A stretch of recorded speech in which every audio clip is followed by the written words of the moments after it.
Good morning or good afternoon or good evening wherever you are watching this video. Today we start the video not at the hotel but actually in what they call Chichén Itzá. They say if you're in this area of Mexico, you cannot miss coming out here, and this is where, and don't remember correctly, but I want to say Mayan pyramids are located. I believe that's correct. I was doing some research on it last night, but there are Mayan pyramids here that are still standing, and the government has made it an attraction for us to be able to come and see. So we're here today. We drove about 2 hours outside of where our hotel was at, that's another hot, humid day. I'm sweating like crazy. It is Tuesday, so I'm wearing my Tuesday vibe shirts. I don't eat meat, I don't eat tacos, but hey, it was a cool shirt, so let's see what's going on today.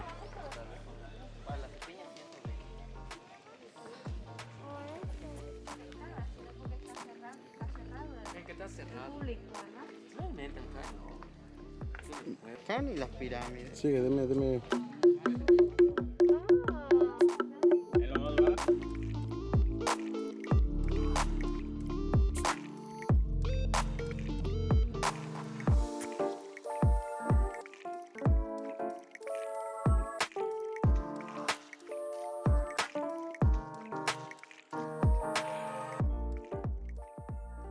Okay, I'm gonna take this off for a little bit.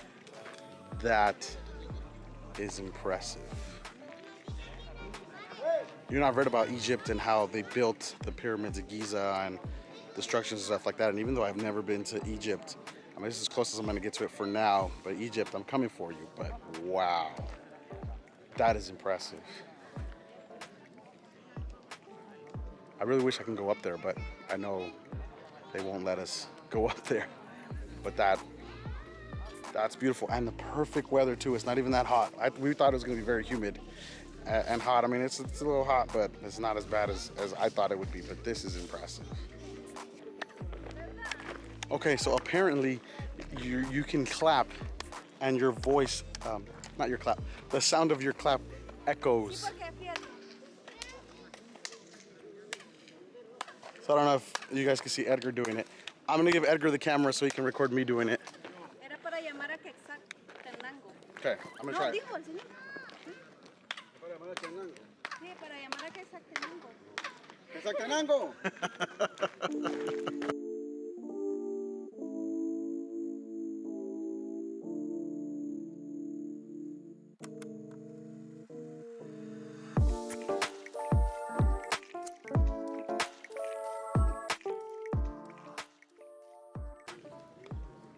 I just can't get enough of this pyramid.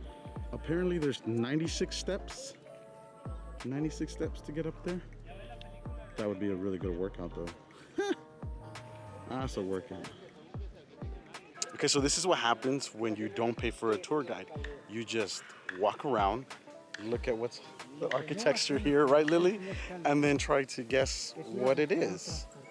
And there are people here, not in our group, sneak in a tour guide. or that will sneak into other tours to try to find out what's going on. But that's not us, right, Lily? No. That's not us. No. Never. No. Nobody. No. So what do you do when you want to find out what this structure is? You talk to the people selling on the side, not a tour guide. So apparently this is a sacrificial structure where the players that played games back in the day were sacrificed. So each of these pillars here and all the way back there represent a player, and they were sacrificed at the top. This one right here, this next structure right here, is a structure where they were sacrificed, the women, and they called it the Temple of the Months, if I heard correctly. So this was for players, called the Temple of the Warriors, and then that is the Temple of the Months, and they would sacrifice women there. So this is a burial site, and right here you'll see a depiction of heads, and this is after the sacrifices, either here or in the temple that I was explaining earlier, all the way in the back. The bodies would be buried back there, and the heads, only the heads, would be buried here. So you really weren't buried whole. It was by pieces, I guess, but that's interesting. Okay, so another interesting fact about this pyramid here. On the other side, there is a burial place for the people who used to be sacrificed. But when they had the equinox for both summer and winter equinoxes, there's like an effect of the sun that paints a snake on the steps.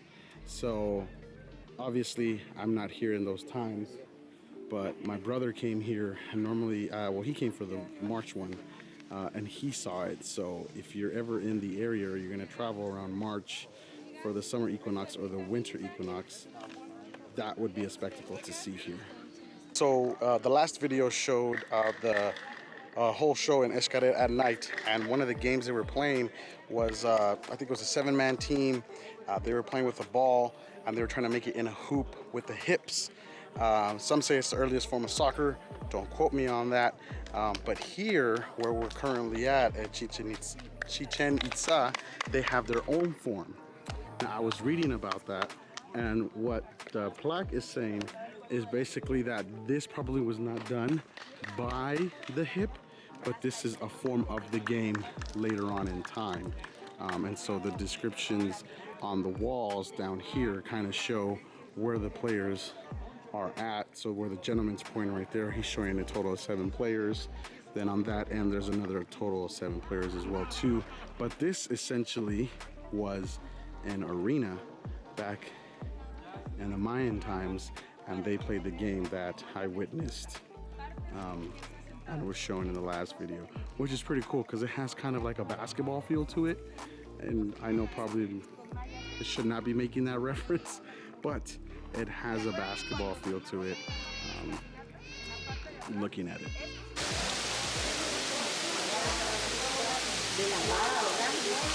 We are back at the hotel.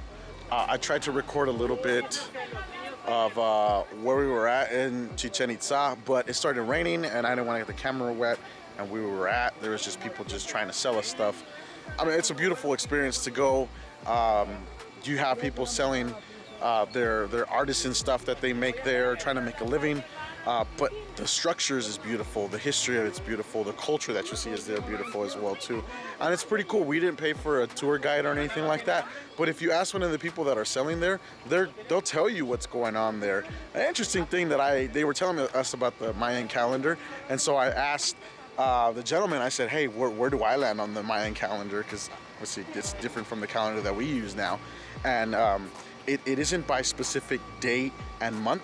It's more of a time frame. So from a certain amount of weeks, it ranges from like say November 9th through December 14th or whatever it is. So I don't remember exact dates for mine, but mine ends up in the month of, I believe it's the month of Shul, which is the symbol of the jaguar. So which means strength, wisdom, and knowledge. And I was like, oh, I'll take that jaguar, knowing that the jaguar is something that the natives in that area, or the Mayans period, respected, or maybe even feared at the same time. But that was pretty cool to get to know on the Mayan calendar where my birthday lands and how it's viewed as there too. But if you guys get a chance, definitely hit up Chichén Itzá. If you're in Cancun area, it's about a 2-hour drive, but it's definitely worth it.